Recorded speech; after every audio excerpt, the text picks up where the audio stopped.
नमस्कार दोस्तों, मैं चंदन कुमार आप सभी का एप्पल क्लासेस में स्वागत करता हूं। आज हम लोग अध्याय 3 परमाणु एवं अणु कक्षा 9 के लिए पढ़ने जा रहे हैं।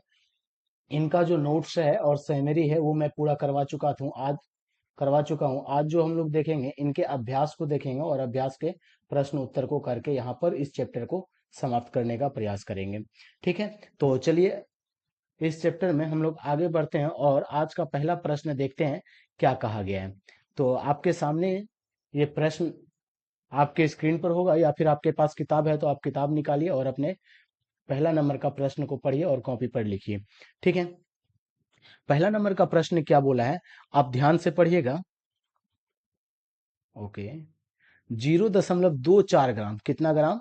0.24 ग्राम ऑक्सीजन और बोरोन युक्त यौगिक। अभी देखिए एक शब्द आया यौगिक। यौगिक बोलने का मतलब क्या? दो तत्व आपस में मिलकर जो बनाया। ठीक है, अब दो तत्व यहाँ पर क्या है? पहला तत्व है ऑक्सीजन, दूसरा तत्व है बोरोन। मतलब कि बोरोन B+O का योग कितना है, द्रव्यमान कितना है? 0.24 ग्राम है। ठीक है, ये आपको समझ में आ गया कि जब बोरोन और ऑक्सीजन आपस में अभिक्रिया करके एक पदार्थ बनाया तो जिसका वजन कितना है? 0.24 ग्राम है। ठीक है, यहां तक आगे देखिए। के नमूने विश्लेषण द्वारा पाया गया है कि उसमें से बोरोन की संख्या कितना है। यदि आपसे पूछा जाए कि सिर्फ बोरोन की संख्या बताइए तो बोरोन का द्रव्यमान कितना है? 0.096 ग्राम किसका है? बोरोन का है। और ऑक्सीजन का द्रव्यमान जो है वो कितना बताया गया है आपको? 0.14 ग्राम बताया गया है। ठीक है, तो चलिए यहाँ पे इसका सॉल्यूशन नहीं किया हुआ तो हम लोग सॉल्यूशन करेंगे। अब यहाँ पर आपको हल में लिखना है या फिर हल लिखना चाहते हैं तो आप हल लिखिए। इस साइड यहाँ पर मैं कर रहा हूँ आपको। हल लिखना है तो आप हल लिखिए या उत्तर लिखना चाहते हैं तो आप उत्तर लिखिए। हल में क्या लिखिएगा? Boron plus boron plus oxygen मिलकर क्या बना देगा? बोरोन ऑक्साइड बनाएगा। बोरोन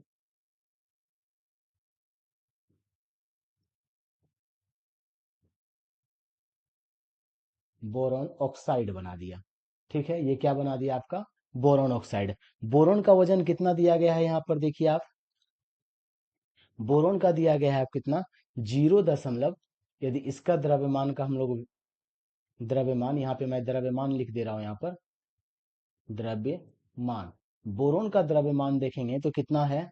0.096 ग्राम क्या है आपका? बोरोन है। और यदि ऑक्सीजन का हम लोग बात करेंगे तो ऑक्सीजन कितना है आपका यहाँ पर? प्लस 0.144 ग्राम क्या है आपका? ऑक्सीजन है। और ये दोनों मिलकर कितना कर देता है?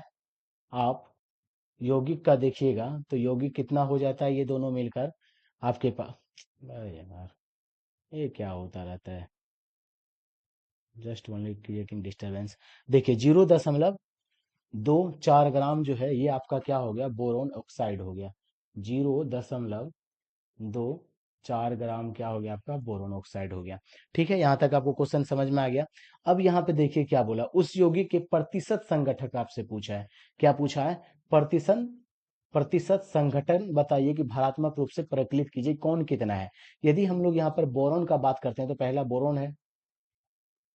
तो यदि हम लोग यहाँ पर बोरॉन का बात करेंगे तो बोरॉन देखिए, आप बोरॉन लिखिएगा ऐसे। अब एक एक नियम का आपको प्रयोग करना है क्योंकि 0.24 ग्राम में बोरॉन कितना है? बोरॉन कितना है आपका?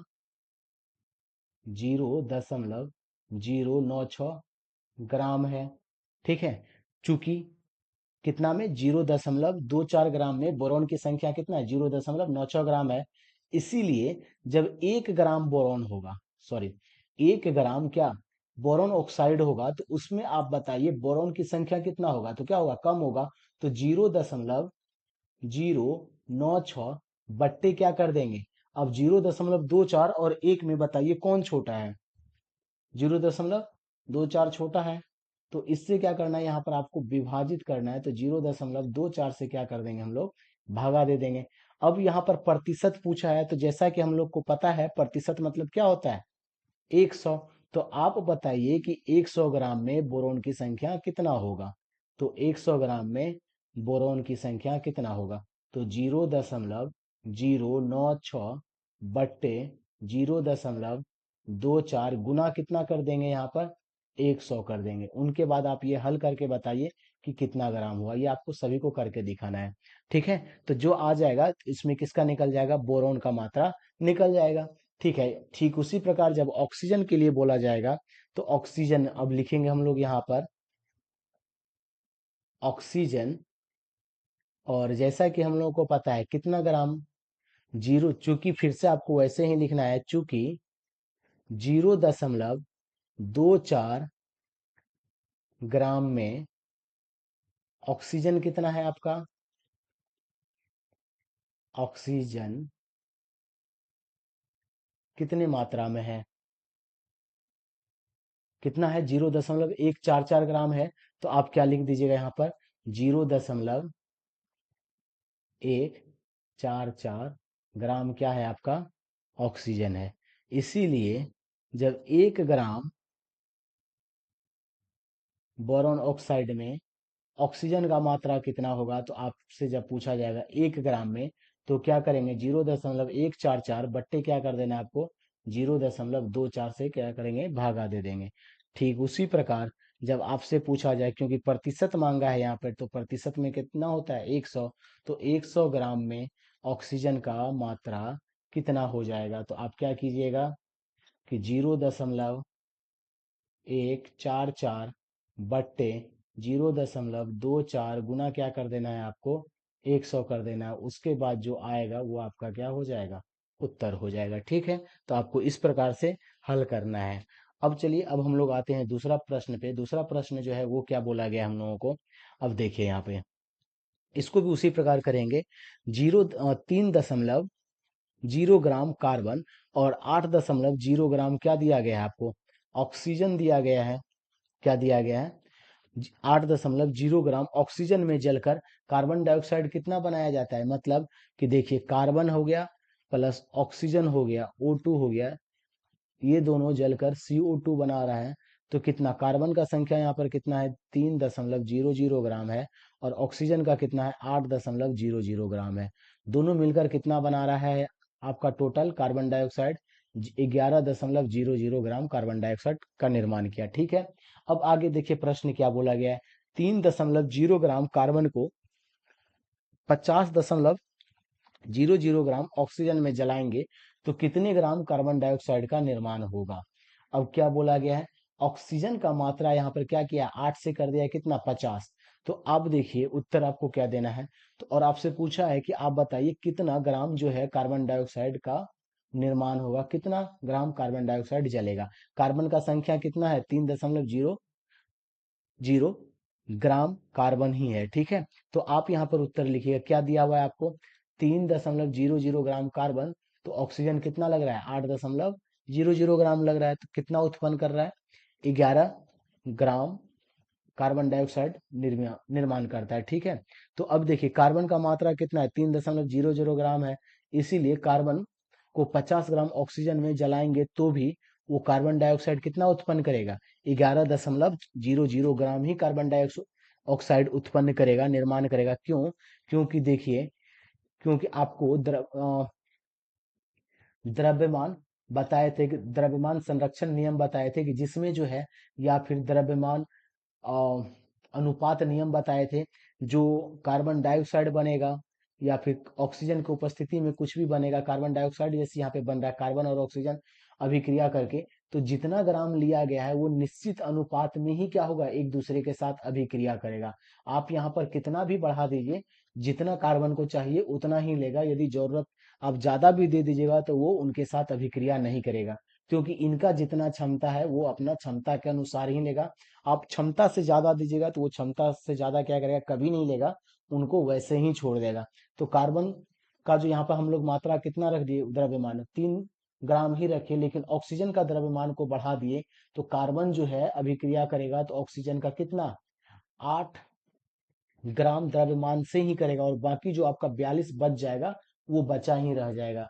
जब बचा ही रह जाएगा तो मतलब कार्बन डाइऑक्साइड जो उत्पन्न करेगा वो कितना, 11 ग्राम कार्बन डाइऑक्साइड ही उत्पन्न करेगा, जो कार्बन डाइऑक्साइड वो 3 और 8 ग्राम में कर रहा था। ठीक है, इसमें कोई परिवर्तन नहीं आएगा, क्योंकि द्रव्यमान संरक्षण इसका क्या होता है, द्रव्यमान जब भी अभिक्रिया करता है तो वो स्थिर होता है, ना कि इधर उधर कोई भी अनुपात के साथ जाकर वो क्या कर लेगा, अभिक्रिया कर लेगा। तो ये क्या है, रासायनिक संयोग के स्थिर अनुपात नियम को क्या कर रहा है, दर्शा रहा है। किसको दर्शा रहा है, ये स्थिर अनुपात नियम को यहाँ पर दिखाने का कार्य कर रहा है। ठीक है, अब देखिए बहु परमाणुक आयन क्या होते हैं, उदाहरण दीजिए। तो बहु परमाणुक आयन, आयन तो मैंने आपको पिछले बार भी बताया कि जब कोई भी क्या आवेश को लेने और देने का काम होगा तो वो क्या कहला जाएगा, आयन कहलाएगा। यदि किसी को आप दे रहे हैं तो प्लस, मतलब कि आपके पास पैसा होगा तभी आप दीजिएगा। यदि आप किसी से ले रहे हैं तो मतलब कि पैसा का आपके पास कमी है, तो जब कमी है तो आप क्या कीजिएगा, माइनस। ठीक है, तो कमी में क्या होता है, माइनस ही होता है।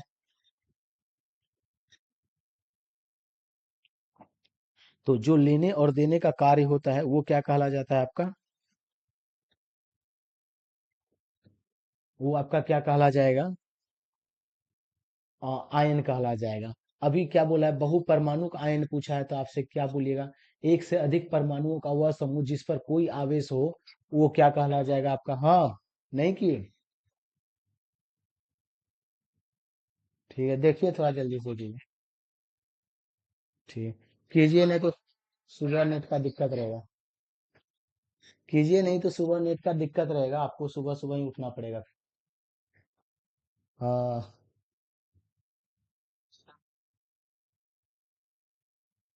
ठीक है, अकाउंट से भेजिए ना। तो ठीक है, देखिए कीजिए तो। ठीक है, तो क्या बोला गया, बहुपरमाणुक आयन किसको बोलिएगा आप, एक से अधिक परमाणुओं का वह समूह जिस पर कोई आवेश हो। आवेश कहने का मतलब क्या, चाहे जैसे मान लीजिए सोडियम है, सोडियम ऑक्साइड, तो हाइड्रोक्साइड है, तो सोडियम पर क्या है आपका प्लस आवेश और हाइड्रोक्साइड पर क्या है, माइनस आवेश। तो ये क्या कहला जाएगा आपको, बहुपरमाणुक परमाणु आयन कहला जाएगा, मतलब जिस पर एक से ज्यादा क्या हो, आवेश हो। तो ठीक उसी प्रकार सल्फेट आयन को देख लीजिए, तो SO4, तो दो परमाणु है यहाँ पे, दो तत्वों का परमाणु है, एक सल्फर का है और दूसरा ऑक्सीजन का। और इस पर देखिए आयन कितना है, -2 है, तो एक से ज्यादा है। फॉस्फेट आयन का देख लीजिए, PO4, तो फॉस्फोरस है और ऑक्सीजन है, इस पर घात कितना है आपका, आयन, मतलब कि ये तीन आयन किसी से क्या कर रहा है, -3 है, 3 माइनस है, तो मतलब ले रहा है या दे रहा है, ले रहा है। यदि किसी को देता है तो इस पर क्या होता, प्लस होता। लेने वाला हमेशा कर्जा में रहता है, तो कर्जा को हम लोग किससे दिखाते हैं, माइनस से दिखाते हैं। आप ऐसे भी याद रख सकते हैं। तो सल्फेट आयन जो है किसी से लेगा, फॉस्फेट आयन जो है वो भी किसी से लेगा, इसलिए इस पर क्या है, -3। -3 बोलने का मतलब 3 आयन किसी से उधारी लेगा। ठीक है, अब चलिए अगला प्रश्न की ओर हम लोग चलते हैं। चौथा प्रश्न क्या बोला गया, निम्नलिखित के रासायनिक सूत्र को लिखिए। अब देखिए मैग्नीशियम क्लोराइड, जैसा कि आपको पता है मैग्नीशियम का, पिछले दिन मैंने आपको लिखने के लिए बता दिया कि मैग्नीशियम का जो है परमाणु संख्या कितना है, ऊपर बता दे रहा हूँ, परमाणु संख्या 12 है, तो क्या लिखेंगे, 2 8, और बाहरी कक्षा में 2 इलेक्ट्रॉन रह जाएगा, तो इनका संयोजकता कितना हो जाएगा, संयोजकता, ये जो है संयोजकता कितना हो जाएगा मैग्नीशियम का, बाहरी कक्षा में 2 है, तो ये 2 देगा किसी को। जब 2 देगा तो मतलब कि 2 इसका संयोजकता है। और वहीं पे क्लोरीन जो है, क्लोरीन का परमाणु संख्या कितना है, 17 है। जब 17 है तो ये क्या करेगा, एक इलेक्ट्रॉन किसी से लेगा, 2 8 7, मतलब कि बाहरी कक्षा में इसका कितना इलेक्ट्रॉन हो गया, 7। तो ये अष्टक प्राप्त करने के लिए एक इलेक्ट्रॉन किसी से क्या करेगा, मांगेगा। तो इसीलिए क्लोरीन का संयोजकता कितना हो जाएगा, 1 हो जाएगा। तो आपको मैंने क्या बताया था, जो संयोजकता है क्रॉस मल्टीप्लाई हो जाता है, जो संयोजकता मैग्नीशियम का है वो कैल्शियम के पास चला जाएगा, और जो सॉरी कैल्शियम बोलते हैं, क्लोरीन के पास चला जाएगा, और जो क्लोरीन का संयोजकता है वो किसके पास आ जाएगा, मैग्नीशियम के पास आ जाएगा। तो क्या लिखेगा आप, Mg पर कितना आएगा, एक, एक को नहीं लिखते हैं, क्लोरीन के पास कितना चला जाएगा संयोजकता, 2। तो क्या हो गया, MgCl2, इसको क्या बोलेंगे, मैग्नीशियम क्लोराइड बोलेंगे। ठीक है, ठीक उसी प्रकार कैल्शियम क्लोराइड। तो अभी फिर बताइए आप, कैल्शियम का जो है परमाणु संख्या कितना होता है, 20 होता है।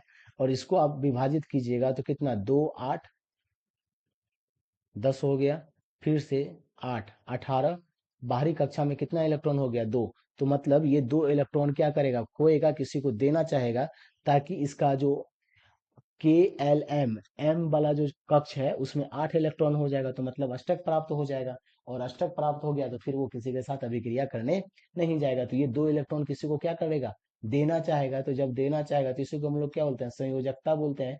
तो यहाँ पर जो संयोजकता है कैल्शियम का कितना हो जाएगा, 2 हो जाएगा। और उसके बाद क्या है, क्लोरीन। तो फिर से आप बताइए क्लोरीन का परमाणु संख्या कितना है, अभी मैंने बताया आपको 17। तो 17 है तो कैसे विभाजित होगा, पहला कक्षा में 2, दूसरा कक्षा में मैक्सिमम 8 रह सकता है, और तीसरा कक्षा में मैक्सिमम 8 रह सकता है, लेकिन इसका साथ ही तो 17 हो गया। और एक कम हो रहा है 8 पूरा होने में, तो एक ये क्या करेगा, किसी से पहचान मांगेगा। तो इसके लिए क्लोरीन का संयोजकता कितना हो जाएगा आपका, 1। फिर से अब देखिए संयोजकता क्रॉस मल्टीप्लाई हो जाएगा। जो क्लोरीन का संयोजकता है वो किस पर आ जाएगा, कैल्शियम पर। और जो कैल्शियम का संयोजकता 2 है वो किस पर चला जाएगा, क्लोरीन पर। तो क्या लिख देंगे यहाँ पर, Ca। इसका क्लोरीन का संयोजकता 1 है तो 1 तो नहीं लिख सकते हम लोग। फिर यहाँ पे क्लोरीन का Cl लिखेंगे, और कैल्शियम का संयोजकता 2 है तो क्लोरीन के साथ क्या लिख देंगे, 2 लिख देंगे, CaCl2 लिख देंगे, ठीक है। फिर से आपके पास कॉपर आ गया। कॉपर का संयोजकता कितना होता है आपका, 2। कॉपर का संयोजकता कितना है, 2 है। और उसके बाद जो नाइट्रेट है NO3, इसका संयोजकता कितना है, 1 है। आप नाइट्रेट का भी निकाल सकते हैं, नाइट्रोजन का कैसे होता है, चलिए। नाइट्रोजन का परमाणु संख्या कितना है, 7 है। तो ये कैसे विभाजित होगा, 2 और 5, मतलब बाहरी कक्षा में इसका कितना, 5 इलेक्ट्रॉन है। और ऑक्सीजन का कितना होता है, परमाणु संख्या 8। तो ये क्या होगा, 2 6। तो इसको कितना चाहिए, 2 इलेक्ट्रॉन चाहिए ऑक्सीजन को। और नाइट्रोजन को कितना चाहिए, 3 इलेक्ट्रॉन चाहिए। तो मतलब कि अब देखिए 3 इलेक्ट्रॉन किसको चाहिए, इसका बाहरी कक्षा में 5 है तो इनका संयोजकता कितना हो जाएगा, सॉरी मैंने यहाँ पे 5 लिख दिया, इसको मिटा देते हैं। कितना हो जाएगा, 3 इलेक्ट्रॉन इसको चाहिए,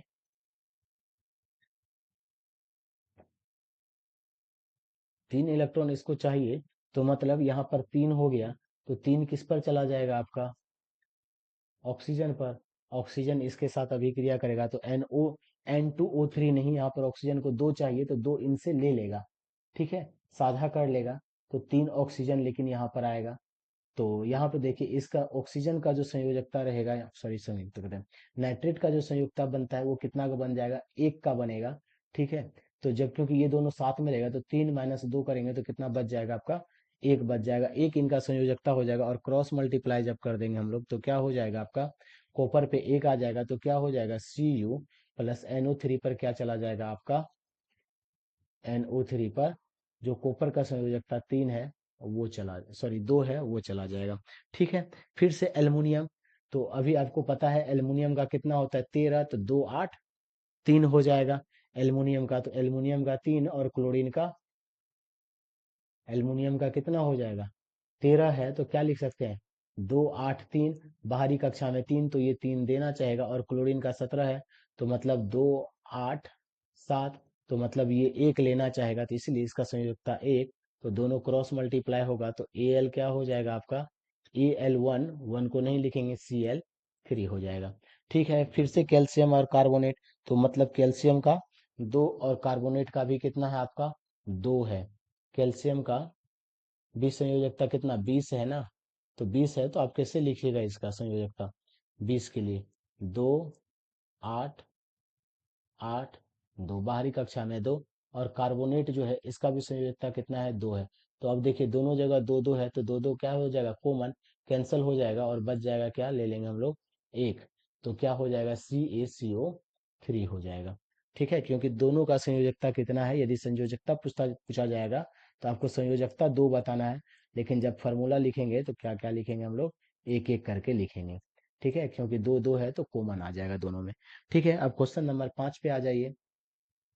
क्वेश्चन नंबर 5 में देखिए क्या बोला है, निम्नलिखित यौगिकों के विद्वानों को तत्वों के नाम लिखिए, ठीक है।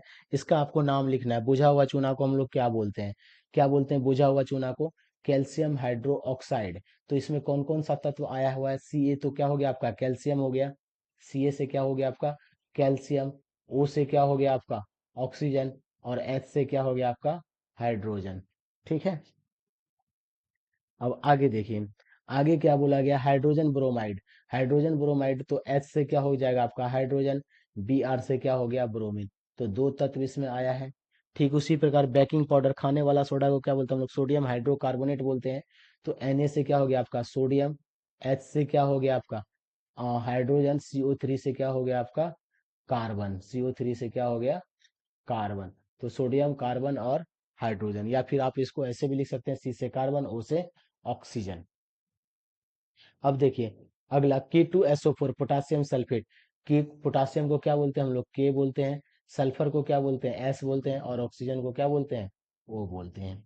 ठीक है, अब चलिए क्वेश्चन नंबर 6 पर आ जाइए। क्वेश्चन नंबर 6 में क्या बोला, निम्नलिखित पदार्थों के मोलर द्रव्यमान का परिकलन कीजिए। परिकलन करने का मतलब क्या हो गया कि द्रव्यमान इनका बताइए कि कितना है। जैसे कि पहला क्या है एथाइन, एथाइन का फॉर्मूला क्या हो गया, आइन आ गया तो मतलब कौन सा बॉन्ड आबंध बनेगा, त्रिआबंध बनेगा। कौन सा आबंध बनेगा इसमें, त्रिआबंध। और त्रिआबंध बनेगा तो मतलब इसके त्रिआबंध का फॉर्मूला क्या था, CnH2n-2 था। ये आपको याद होना चाहिए, क्योंकि आपको जो है यहाँ पर से देखकर आपको समझना पड़ेगा। वेट यार, नेटवर्क स्लो हो गया, अब पेन भी नहीं चलेगा। ठीक है, पेन भी नहीं चलेगा। आ जाओ भाई कुलदा शमशेर। ओके, तो त्रिआबंध है, तो त्रिआबंध के लिए क्या कर देंगे हम लोग, Cn, ये फॉर्मूला होता है, ये फॉर्मूला आ गया, ये फॉर्मूला होता है आपका CnH2n-2 होता है, ये त्रिआबंध के लिए। और इसके अंत में जो कोई भी तत्व लगा हुआ रहेगा उसमें क्या जुड़ा हुआ रहेगा, आयन जुड़ा हुआ रहेगा। तो आप आयन जोड़ देख कर भी बोल सकते हैं। यदि कोई द्विआबंध है, मतलब द्विआबंध कहने का दो गो रेखा वाला जब होगा, और ये जो आबंध बनेगा किसके बीच बनेगा, कार्बन कार्बन के ही बीच में बनेगा। तो उसके लिए फॉर्मूला मैंने आपको क्या बताया था, CnH2n बताया था। और इसके जो तत्व जो होता है या यौगिक होता है उसके अंत में क्या होता है, ईन होता है। क्या होगा आपका, ईन जुड़ा हुआ, आप ऐसे भी लिख सकते हैं, मैंने ऐसा भी लिखा था। ठीक है, ईन होता है। तो एथाइन बोला है तो अब इसी में देखिए दो कार्बन है। मिथाइन बोलता है तो मतलब एक कार्बन, इथाइन बोला है तो दो कार्बन, दो कार्बन। तो C2 हो गया H, दो गुना दो तो चार, माइनस दो करेंगे तो कितना हो गया दो। तो मतलब त्रिआबंध है तो आप इस पे भी बैठा सकते हैं। या फिर आप देख लीजिए यहाँ पे C2H, 2 × 2 माइनस क्या हो जाएगा टू। तो अब क्या हो गया C2H2, अब दो दूनी चार, माइनस दो तो कितना हो गया दो हो गया। ये त्रिआबंध है। तो इसमें आपको बोला है मोलर द्रव्यमान अब निकालने के लिए। मोलर द्रव्यमान निकालने के लिए जब बोला है तो आप क्या कीजिएगा, अब देखिए कार्बन दो है जैसा कि हमको पता है, कार्बन का परमाणु द्रव्यमान कितना होता है 12, परमाणु संख्या कितना है 6 है, तो 6 का दो गुना कर दीजिए, वो क्या हो जाएगा उसका द्रव्यमान हो जाएगा। और यहाँ पे कार्बन का संख्या कितना है 2 है, तो दो गुना क्या कर देंगे 12 कर देंगे। हाइड्रोजन का संख्या कितना है 2 है, तो दो गुना, और हाइड्रोजन का परमाणु द्रव्यमान कितना होता है 1, तो दो गुना 1 कर देंगे, दो गुना दो 12, तो कितना हो गया 24, प्लस दो गुना 1 तो क्या हो गया 2। ठीक है, 24 प्लस 2 करेंगे तो कितना हो गया 26 ग्राम हो गया। ठीक उसी प्रकार सल्फर अणु है, सल्फर अणु कितना है आपका 8 है, 8। तो जैसा कि हम लोग को पता है तो 8 सल्फर है तो 8 गुना, और सल्फर का परमाणु द्रव्यमान कितना है 32, तो 32 गुना 8 कर देंगे तो कितना हो गया 256 ग्राम हो गया।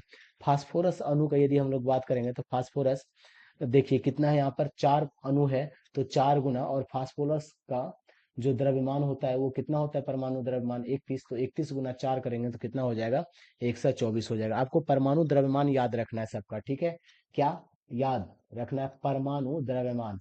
परमाणु द्रव्यमान अलग है और परमाणु संख्या अलग है। ठीक है, परमाणु द्रव्यमान ज्यादा होता है और परमाणु संख्या जो है वो क्या होता है आपका कम होता है। परमाणु संख्या, परमाणु संख्या क्या होगा इसका वैल्यू कम होगा, और परमाणु द्रव्यमान का वैल्यू ज्यादा होगा। हाइड्रोक्लोरिक अम्ल का बात करें HCl का, तो मोलर द्रव्यमान क्या होगा, हाइड्रोजन का संख्या कितना है एक है, क्लोरीन का भी संख्या कितना है एक है। हाइड्रोजन का द्रव्यमान कितना होता है एक, तो एक गुना एक करेंगे, प्लस क्लोरीन एक है तो एक गुना, और इसका क्लोरीन का द्रव्यमान कितना होता है 35.5 होता है, तो गुना 35.5, तो 35.5 प्लस एक करेंगे तो कितना हो जाएगा 36.5 ग्राम हो जाएगा।